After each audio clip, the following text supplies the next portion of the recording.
Welcome back to the Pro PA podcast, where we discuss relevant topics for PAs, PA students, and other healthcare professionals. I'm your host, Prof. G. Today's episode will cover a sensitive yet critical issue: what healthcare providers should know and do if Immigration and Customs Enforcement, or ICE, enters a healthcare facility. Before we dive in, I want to emphasize two key points. Number one, this episode is not about politics or personal opinions. It's about facts and actions providers can take to uphold the rights and privacy of their patients while complying with the law. And secondly, I am not a lawyer, and this episode is not intended to provide legal advice. Instead, my goal is to equip healthcare providers with information and strategies to navigate these situations professionally and ethically. Let's dive into today's discussion. So, why does this topic matter for us?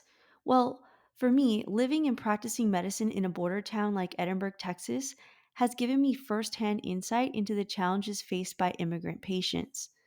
Following the recent presidential transition, there's been an increased ICE presence at previously protected locations, including schools, churches, and hospitals. This raises an important question for providers. What should we do if ICE enters our healthcare facility? How do we balance complying with the law while protecting our patients' rights and ensuring their safety? Well, first of all, we need to know our rights. We need to understand protected areas and enforcement limits. Here's what healthcare providers need to know. Healthcare facilities are protected areas. ICE and CBP are directed to avoid enforcement actions in or near healthcare facilities, which are considered protected areas. This includes hospitals, clinics, and urgent care centers. Enforcement is only allowed under exigent circumstances, such as imminent public safety threats or national security concerns. Warrants are required for private areas. ICE agents may enter public areas without a warrant, but cannot access private areas, such as patient rooms, without one. Ensure your facility has a designated staff member trained to handle these situations and review warrants for validity. Remember that something like a waiting room is technically considered a public area, so ICE agents can come in and question patients in that area, and it's important to know what your facility is directing you to do in these circumstances. Patient privacy under HIPAA. So, healthcare providers are not required to disclose a patient's immigration status to ICE. HIPAA laws protect patients' personal health information, or PHI, and you should only release information if you are legally mandated. One other very important thing to remember is you do have the right to remain silent. Patients and staff have the right to remain silent during ICE questioning. Patients are not obligated to disclose their immigration status. All right, so what are some practical steps for providers? So, as providers, here is how we can prepare for and respond to these types of situations. First, we can establish clear policies. Define public versus private areas in your facility and ensure staff understand these boundaries.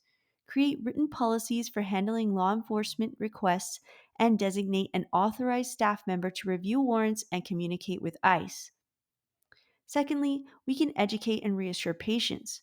Provide a Know Your Rights material in waiting rooms and educate patients about their privacy rights. Reassure patients that your priority is their care and safety. Next, we need to document everything. If ICE enters your facility, document their actions, including the scope of their search and any interactions with patients. Avoid providing consent for searches without a valid judicial warrant. Also, we need to consult legal resources. Build relationships with local immigration attorneys who can provide guidance during enforcement actions. Train your staff on how to respond confidently to ICE encounters. The last thing I want to discuss here is protecting patient trust.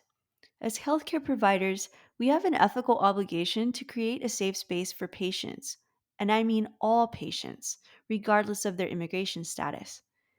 Fear of enforcement should never deter patients from seeking necessary medical care. By staying informed, Implementing protective policies and educating both staff and patients, we can ensure that our facilities remain places of healing and trust.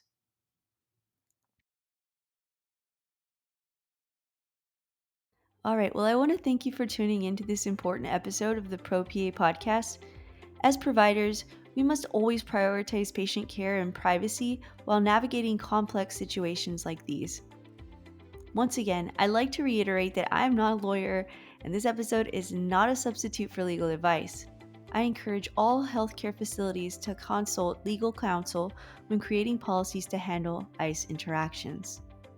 Don't forget to follow the Pro PA podcast on my YouTube channel, Prof G PAC, or on Spotify or Apple Podcasts. You can simply search Pro PA Podcast and look for my little brain to pop up. I want to thank you for listening in today, and be sure to comment if you have any current events or topics that you want me to cover in future podcast episodes.